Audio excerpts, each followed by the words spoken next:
오늘 아침에는 충성된 길이라고 하는 제목으로 함께 은혜를 나누고자 합니다.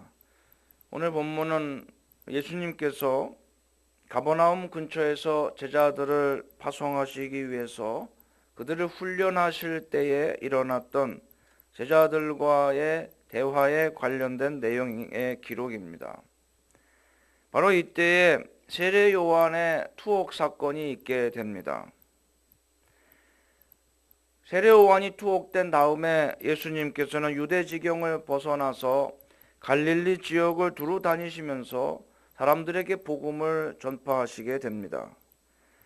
그런데 이때 세례 요한이 비록 일시적이기는 하지만은 예수님께서 그리스도이시라는 사실에 대해서 다소 회의적이고 의심하는 상태에 빠지게 됩니다.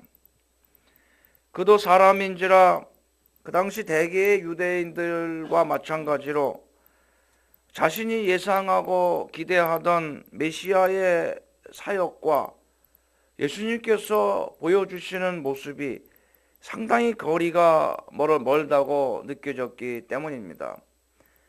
당시 메시아가 오시면 유대인들을 모든 속박에서 벗어나서 다윗 왕의 시대처럼 그렇게 왕조를 회복시키시고 그 나라를 번영케 하실 것이라고 그렇게 기대하고 있었습니다. 그런데 예수님이 하시는 걸 보니까 언제 왕이 되고 또 언제 나라를 다스리고 나라를 세우겠느냐 하는 겁니다. 그런 일을 전혀 안 하시고 몇 명의 제자들을 데리시고 이리저리 떠돌아다니시면서 매우 가난하게 사시는 겁니다. 이러한 이야기를 세례 요한이 옥에 갇혀서 제자들을 통해서 듣습니다. 이분이 바로 기다리던 메시아인가? 아니면 또 다른 메시아를 기다려야 되는가? 라고 하는 의심에 순간적으로 빠지게 됩니다. 그래서 세례 요한은 그 의심을 해소하기 위해서 자신의 제자들을 예수님께 보냅니다. 그래서 자신의 이 메시아에 대한 이 회의를 예수님이 과연 메시아일까 하는 그런 의구심을 해결하고 또 자기 제자들 또한 그런 의심이 있었기 때문에 이 제자들의 의심도 풀어주기 위해서 예수님께 직접 제자들을 보내서 직접 물어보게 한 겁니다. 예수님이 메시아로서 하시는 그 사역의 성격이 무엇이며 앞으로 무슨 계획을 가지고 계십니까? 메시아로서 예수님이 하시는 일은 과연 어떤 일이며 앞으로 어떻게 일을 하실 계획을 가지고 있는지 그걸 알아보고 그걸 말해달라고 예수님께 분명한 대답을 들어가지고 오기를 원했습니다.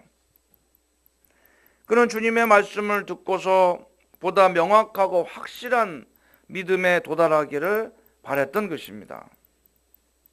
그만큼 이 세례 요한은요, 옥에 갇혀서 지금 언제 죽을지 모르는 상황입니다.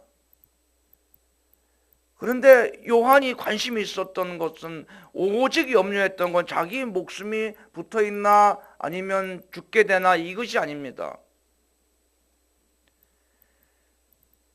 저 헤롯 왕이 나를 어떻게 할까 이런 걱정이 아니라 예수님이 메시아라는 사실을 확인하기를 원했던 거예요.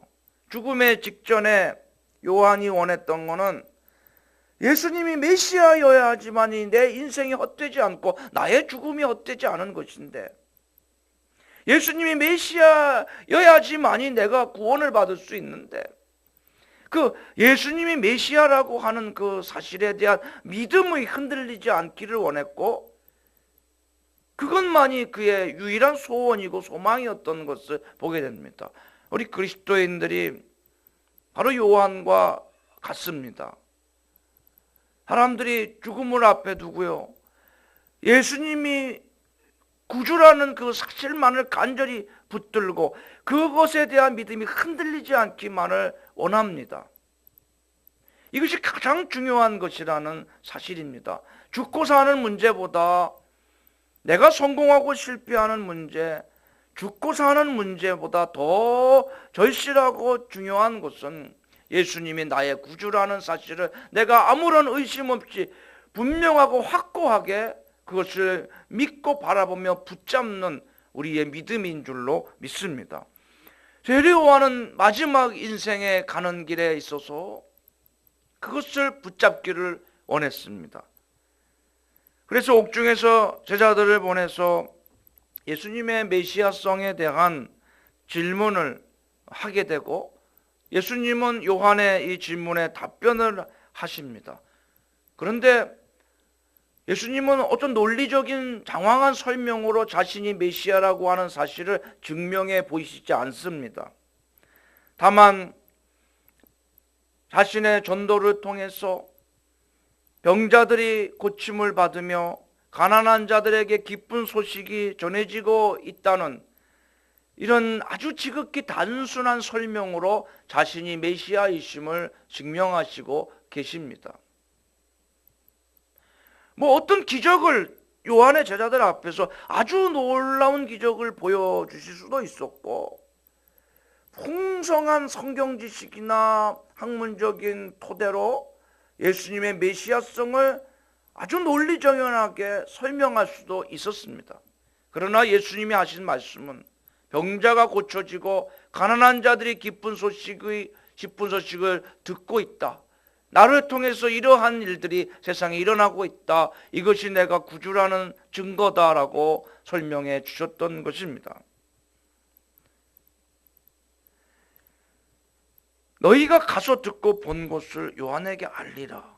맹인이 보며 못 걷는 사람이 걸으며 나병 환자가 깨끗함을 받으며 못 듣는 자가 들으며 죽은 자가 살아나며 가난한 자에게 복음이 전파된다 하라. 그러면서 이런 말씀을 하십니다. 누구든지 나로 말미암아 실족하지 아니하는 자는 복이 있도다. 이 말을 듣고 실족하지 말고 믿어야 된다는 겁니다. 사람들은 이런 예수님을 받아들이지 못합니다. 예수 믿으면 당연히 부자가 되고 자기가 성공하고 옥에 갇혀서 예수 믿으면 옥에서 석방돼서 풀려나고 자신의 삶이 회복되어야지만 예수님이 구주라고 그것을 받아들일 수 있다 생각합니다. 그런데 예수님은 그런 게 구주가 아니라는 거예요. 그렇기 때문에 실족하는 사람들이 생긴다고 하는 것입니다. 예수님으로 인해서 실족하지 말라는 겁니다. 내가 예수 믿어도 고난이 찾아오고 예수 믿어도 문제가 해결이 안 되고 예수 믿는데 내 마음의 소원대로 모든 게 잘 풀려나가지 않는다고 해서 실족하지 말라는 겁니다. 예수님은 우리에게 구원을 주시기로 오셨기 때문에 예수님의 그 가르침을 통해서 전도를 받고 예수님을 구주로 영접을 하고 절대로 이렇게 외형적으로 세상적인 그런 모습으로 인해서 예수님으로 인해서 실족하지 말라고 하는 것입니다. 요한의 제자들이 이 답변을 듣고 떠나갔습니다. 많은 대중들과 예수님의 제자들이 세례 요한을 오해하기 시작합니다. 세례 요한이 좀 대단한 사람인 줄 알았는데 예수님이 그리스도라는 사실을 못 믿다니. 우리들도 이렇게 예수님이 구주라는 사실을 기적을 보면서 우리들도 모든 것을 버리고 예수님이 구주라는 사실을 믿고 이렇게 따라다니는데, 요한은 자신이 예수님을 구주라고 증거하고 사람들을 그렇게 많이 모으고 메시아가 오는 길에 대해서 그렇게 설교를 해놓고 이렇게 마지막 죽을 때가 다 돼가지고 예수님이 메시아이시라는 사실을 의심하다니 믿음이 없이 목회를 했구만 라고 하면서 오해를 하기 시작합니다. 예수님이 그 마음을, 사람들의 마음을 모를 리 없습니다. 그래서 그런 오해를 막기 위해서 세례 요한은 구약의 어떤 선지자들보다도 우월한 사람임을, 위대한 사람임을 말합니다. 그것은 메시아의 도래에 있어서 가장 중요한 그 사역을 감당했기 때문이라는 것입니다. 말씀하십니다. 7절부터 보면, 자, 요한이 어떤 사람이냐? 너희가 무엇을 보려고 광야에 나갔더냐? 바람에 흔들리는 갈대냐? 부드러운 옷 입은 사람이냐? 부드러운 옷 입은 사람은 왕궁에 있느니라. 너희가 어찌하여 광야에 나갔냐? 선지자를 보기 위함이냐? 옳다, 내가 너희에게 이르노니 선지자보다 더 나은 자니라 라고 말씀을 하십니다. 요한이 구약에 여태까지 있어왔던 어떤 선지자보다 더 나은 선지자임을 말씀하시며, 그가 비록 왕궁에 있지 않았지만은 부드러운 좋은 옷을 입지 않고 그 털옷을 입고 메뚜기와 석청을 먹으면서 그렇게 살았지만, 그리고 지금 초라하게 옥에 갇혀 있지만은 예수님의 사역을 그가 도왔기 때문에 그는 마지막 구약의 선지자로서 가장 위대한 사람임을 예수님이 직접 말씀하셨습니다. 우리는 여기서 선지자의 임무는 어떤 기적을 나타내고 또 유명세를 얻고 많은 사람들을 모으고 왕궁에 출입하는 자가 아니라, 진정한 선지자는 그리스도의 첩경을 평탄케 하는 자다, 예수님이 하시는 일을 돕는 자다라는 사실을 깨달을 수 있습니다. 선지자는 하나님의 특별한 뜻을 백성들에게 알리는 대리자였습니다. 시대에 적합한 말씀을 주시는데, 그들의 공통적인 것은 메시아가 오는 길, 예수님의 길을 예비하는 것이었습니다. 세례 요한은 마지막으로 그 길을 예비하고 준비했던 사람입니다. 그의 일생은 헌신과 고난의 연속이었지만은 그는 주의 길을 예비하는 것이 자신의 주어진 사명임을 깨닫고 그것을 위해서 자기 생명을 조개같이 버리면서도 그는 그 일을 성실하게 감당했던 것을 보게 됩니다. 이것은 오늘날 우리 성도들의 삶도 마찬가지가 되어야 합니다. 구약의 선지자들은 예수님의 초림을 준비하는 것이었다면은 우리 신약의 우리 성도들은요, 예수님의 다시 오시는 재림을 예비하는 삶을 살아야 됩니다. 부지런히 전도해야 됩니다. 땅끝까지 복음이 전파되어질 수 있도록 우리가 복음을 전도하고 또 믿음을 잘 지켜서 주님 오시기를 고대해야 합니다. 그래서 주님의 재림을 예비하는 삶을 살 때에 우리는 구약의 선지자 못지않은 그러한 하나님 보실 때 충성된 종들로 인정된 삶을 살고 있는 것인 줄로 믿습니다. 또 세례 요한은 자신에게 주어진 사명을 완수한 선지자였습니다. 누구나 자기 인생의 길이 있습니다. 또 십자가가 있습니다. 어떤 사람이 위대한 사람입니까?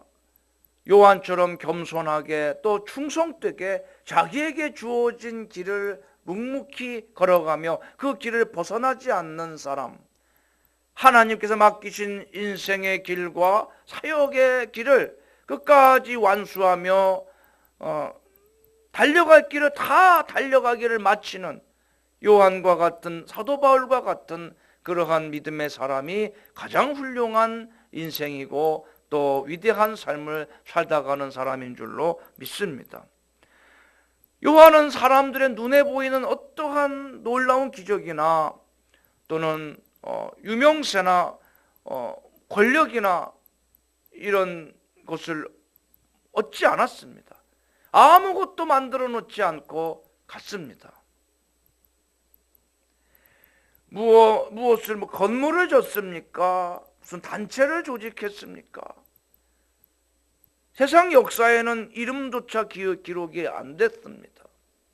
그러나 그는 자기에게 주어진 길을 끝까지 달려갔기 때문에 그 인생이 위대한 인생이 된 것입니다. 우리들도 예수님처럼 자신에게 주어진 사명이 무엇인지를 확실히 깨닫는 분명한 인식과 자각을 가지고 살아가야 되겠으며, 또 세례 요한처럼 자기에게 주어진 그 일을 인식하고 그것을 분명히 깨닫고 겸손하게 충성되게 그 길을 걸어가는 삶을 살아야 될 줄로 믿습니다.